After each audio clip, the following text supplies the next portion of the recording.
Ladies and gentlemen, a very good evening to all of you. Good evening. Who wants to be a millionaire? Everyone. Right now. But John says I'm already a millionaire. I'm thinking of being a millionaire. The secret of every success is being a good leader. That's, I think, what we believe in as Toastmasters. And when we talk about different attributes of a leader, one of the most important aspects is how you are able to encourage and help the people who are following you to improve. And how do we do that in Toastmasters? Evaluations. We learn the art. It's not just that during evaluations we are giving the feedback to the other person that how they can improve. We are also learning, and that's what you are doing right now, even now, bearing me for the next 20-30 minutes, that how do we learn the art of giving evaluations in a way that it does not kill the spirit, but it motivates and encourages the person to go to more heights, rather than disappearing and not coming back on the stage ever again. And that's why some of you have attended this session before in other places. I always start with a question. What is the difference between an evaluation and an opinion? The ones who have attended, obviously will refrain from answering, please. Others, what is the difference between an opinion and an evaluation? Actually, I have read it in the Toastmasters manual because my project is evaluation recently.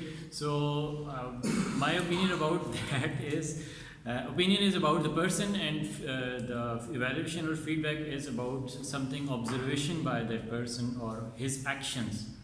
The evaluator's observation about the speaker's actions or his behavior. An opinion is? And opinion is his judgment about that personality or the person himself. Yes. Sir? Yeah.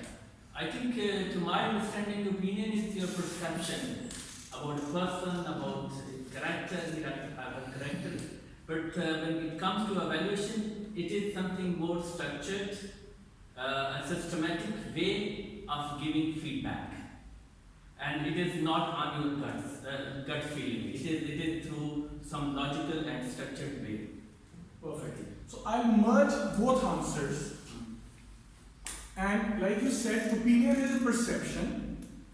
And then our friend said that it has to be, the evaluation has to be based on an analysis, on observation. Both sides put together actually means you can express an opinion about anything without actually witnessing or experiencing that part or that speech. It is just a perception. It may or may not be right. It's your personal opinion. Evaluation, on the other hand, cannot be expressed or shared without witnessing and observing that actual event. Be it a cricket match, be it a speech, be it a weather of a place. You need to experience that, you need to observe that, you need to see that, and then process it, evaluate it, and share your feedback. That is the main difference. That is why whenever you talk about something which you have not observed properly or haven't looked at, it is your opinion. And in Toastmasters, we do not express opinions. We only give evaluations. And they are done based on a carefully done process where we observe and then analyze and then share our feedback. And that's why it's always positive. Opinions can be negative because you are expressing what you think. It doesn't matter what is the impact of that opinion on that object which you are expressing your opinion about. But evaluation, since there's a person involved in this, I'm talking from Toastmasters' point of view, and we want to make sure that we nurture that person in becoming a leader or improving as a leader. So it always has to be positive. That's why we never have good points and bad points in evaluations. We have good points and improvement suggestions. We never say you have something bad. We always say these are certain areas where you can improve. And that brings me to what I call K3. We have a K2, in evaluation, imagine there is a K3. They stand for evaluations, know the place where you are evaluating, know the objective of the speaker so that you can evaluate accordingly, and know the person's background as well. Because what happens is, if I'm giving an evaluation in public, I will give the evaluation in a different manner. But if any one of you, my friend Toastmaster John, comes to me and says, what about my speech? I will give him a different kind of evaluation. I will be a bit more direct. Because it's just me and him one-to-one, he will not mind me being a bit more direct. But if I give the same level of feedback in front of 20 people, it may demotivate him. Similarly, the objective. If the objective of the speech or the objective of the content is not known to you as the evaluator, you may think it was an excellent speech because it had the opening, it had the body, it had the closing, stage movement was excellent, delivery was amazing. But the funny part may be that the objective is completely lost, because the objective was to research a topic and share the results of that research with the audience. And instead the person maybe completely went off the objective, delivered a great speech, but forgot the objective.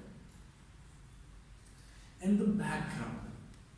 Sometimes we try to treat everybody at the same level. Right now, our main communication medium is English. Fine. But none of us, I repeat, none of us belongs to an English family or English brought up. All of us have learned or are learning how to speak English. And then there are different accents which come into our speeches. As long as we need to understand that the delivery is good, it doesn't matter whether the accent is amazing or it's not. It needs to have an impact. And we need to know that whether this person is, as Toastmaster of the evening was introducing, an experienced speaker or a new speaker. An icebreaker is evaluated in a completely different manner as compared to somebody's 10th speech. In icebreaker, the general rule is you do not give a single negative or improvement suggestion. You say everything was amazing because that was his first or her first ever speech. You need to make sure that that is not their last speech. So they need to come back on the stage again. That's why we need to know the K3s. Now converting it into competitions, because it was mentioned competitions are coming up, the season is getting all warmed up, and now clubs will have the competitions, then areas, then divisions, then districts.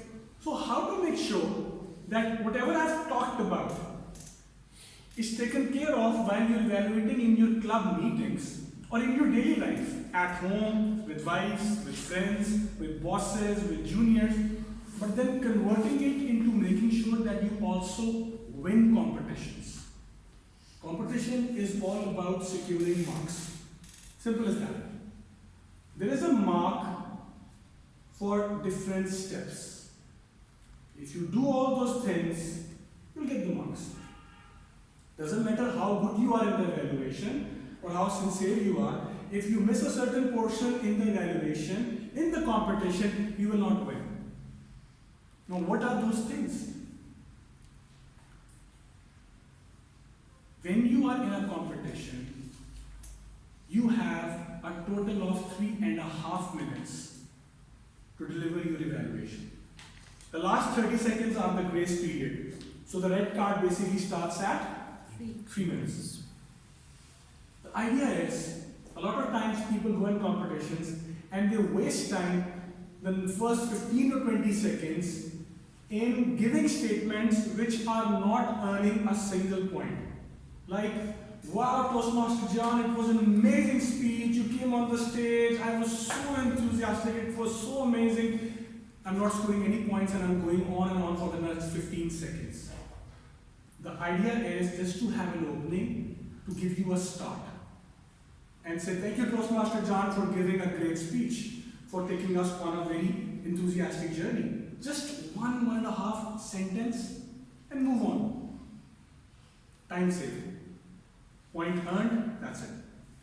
If you remember in exams, if a question had 1 mark and you spend 20 minutes on that, the teacher would say you have wasted your time. So only spend enough time on certain point which is relevant for the marks of that step. Then you jump in the good parts.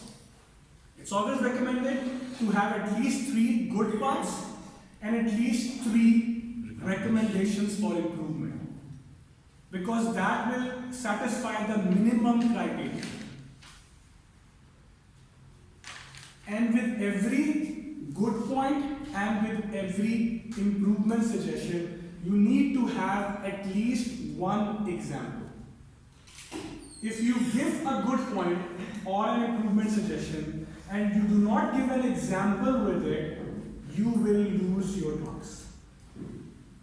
So if I say, Toastmaster John, sorry, unfortunately I witnessed you on and your name is so amazing.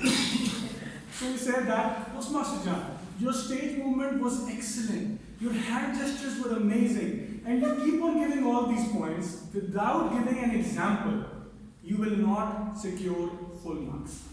But if you say, Toastmaster John, your stage movement was excellent, especially when you change the point and you change the story from when you're narrating the question, you're standing on the left side, and when you're giving an answer and change the topic, you move on the right side. So the audience can relate. And 1 example is enough because you have 3 minutes. And for improvement, if you say, Toastmaster John, if when you are doing a role play, if you just say this should be in your role play, it would have been better and you can improve, how will the Toastmaster and the audience know what could be better?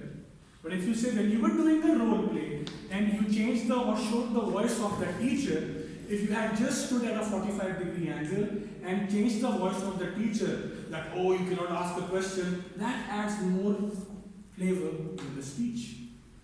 That's where the speaker learns, the audience learns, and you get full marks. So short opening, but impactful. 3 good points, 3 improvement suggestions at least, each one with 1 example. And then the last part, which a lot of people who were probably better than me in evaluation contests, but they forgot about it, or maybe in the panic or heat of the moment they didn't do it, and that would have definitely hit their marks, is, and it carries 5 marks or more, to summarize your evaluation. The last 15 seconds need to be spent in summarizing your evaluation, which is basically whatever you have said in 3 sentences. So Toastmaster John, overall great body language, good hand gestures, great use of stage, just a bit more vocal variety and a bit of improvement in the role play. Thank you so much. So like that, you need to close your evaluation. If you miss this last, how much time did it take me? 5 seconds, 10 seconds? If you miss this part, you are going to lose short 5 to 10 marks. Out of 100. And that may be the difference. You have done an amazing evaluation, you have been great for the first 3 minutes, but you finish abruptly without summarizing, and then you think, why did the other person win? Because I was better than this person. Because the other marks did not or do not have any impact on the other section or the marks. Every section needs to be secured separately. Just by summarizing in a good way, you can do that. Now, how to structure this in a competition? We have a piece of paper. We are allowed a piece of paper. we take notes. Always use just one paper. You cannot go through books or different pages. Use the first half for the good points, with one example each at least. Use the second half for the improvement suggestions, and have a summary at the end. Because sometimes you may be the first speaker who goes in, you may be the last one. So while evaluating, after the speaker is done, you'll be given 5 minutes to complete your preparation and finish your evaluation. You'll be taking notes during the speech. In those 5 minutes after the speech is done, you'll just refine them and go through them very quickly, and then you should be ready. One thing which people do not realize is, I call it YEP or YUP. Y-E-P. Y means if you want to grow as an evaluator, you have to increase your knowledge of different levels of speeches. Like the example I gave of the role play, I didn't know about it 2 or 3 years back, that this is how role plays are done or are recommended to be done. If your level or your experience as Toastmaster is not increasing or improving, you will not be able to add value to the speaker. Secondly, we always remove the people from the evaluation. Sometimes we make it a one-on-one conversation.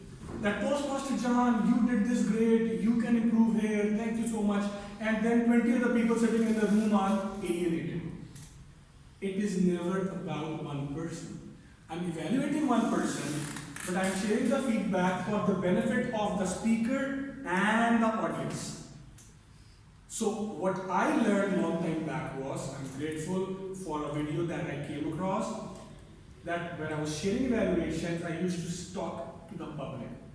So ladies and gentlemen, what an amazing speech by Toastmaster John. Toastmaster John did 3 amazing things. Number 1 was, he was like this, he was like that. So I was talking to everybody.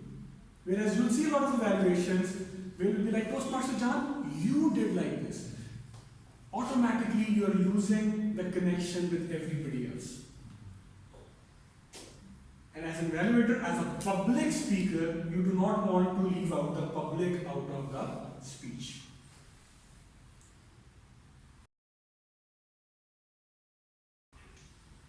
With that, if you have any questions, please, I would be really glad to answer. About overall evaluation in general or about competitions.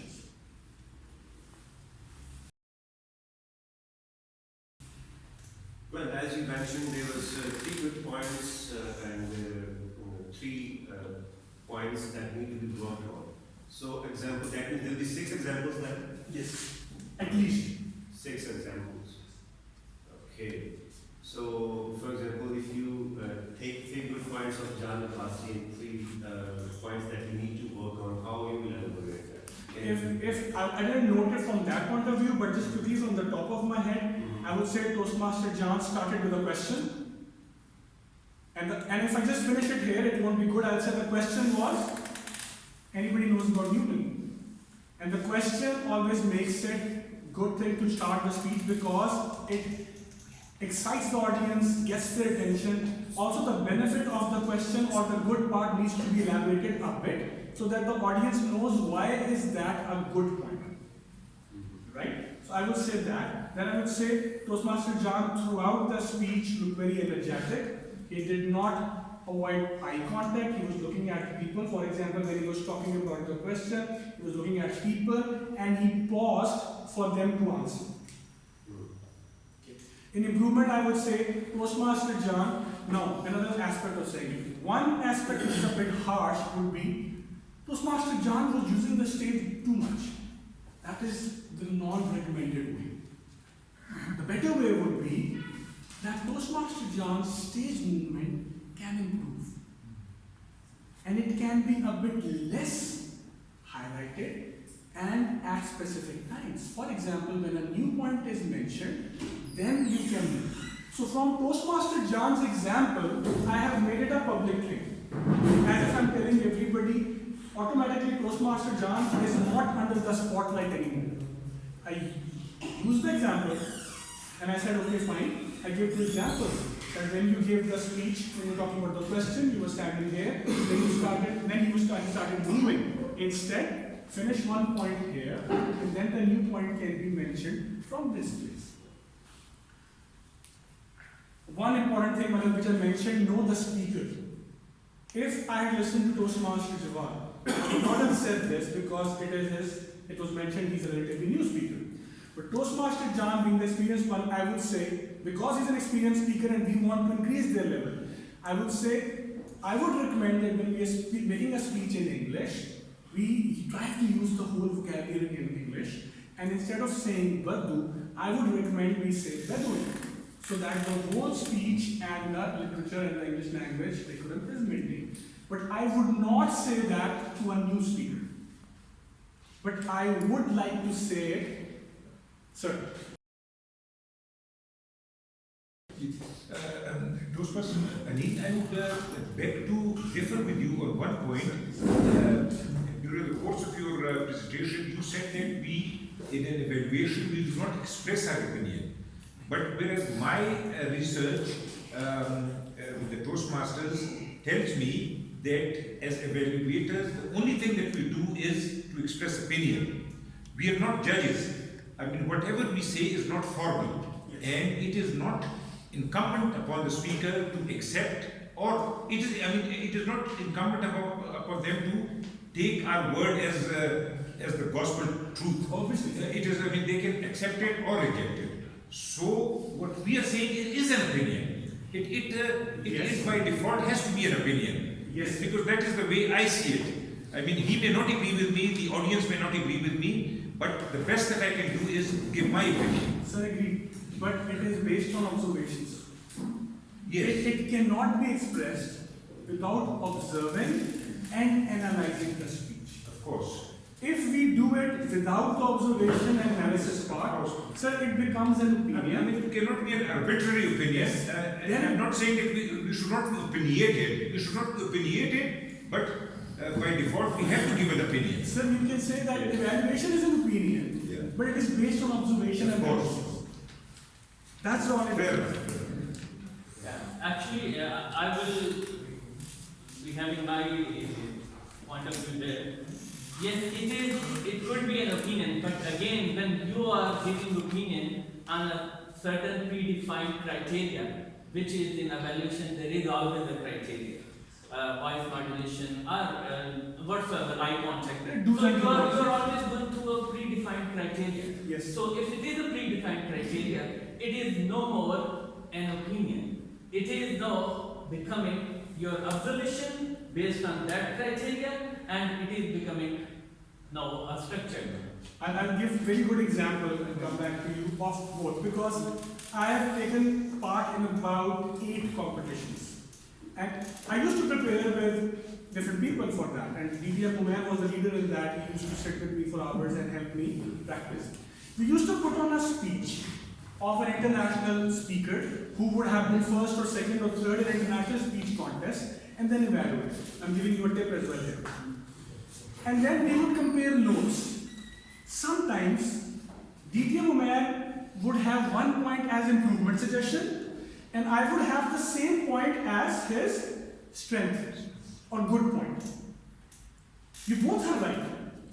It is not an opinion per se, because it is not just an opinion without observing something, but yes, based on observation, when we express it, in a way it is an opinion. That's why we call it evaluation, because it is based on observation.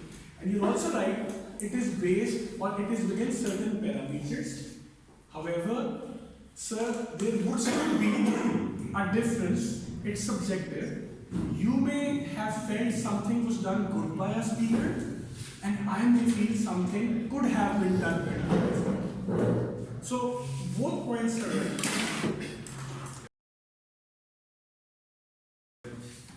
Sir, do we need to bring a sort of innovation in our evaluation? Like you said, you should start with 1 line, you should go for 3 good points with examples, then 3 bad points with examples, and then just summarize it. Not bad points.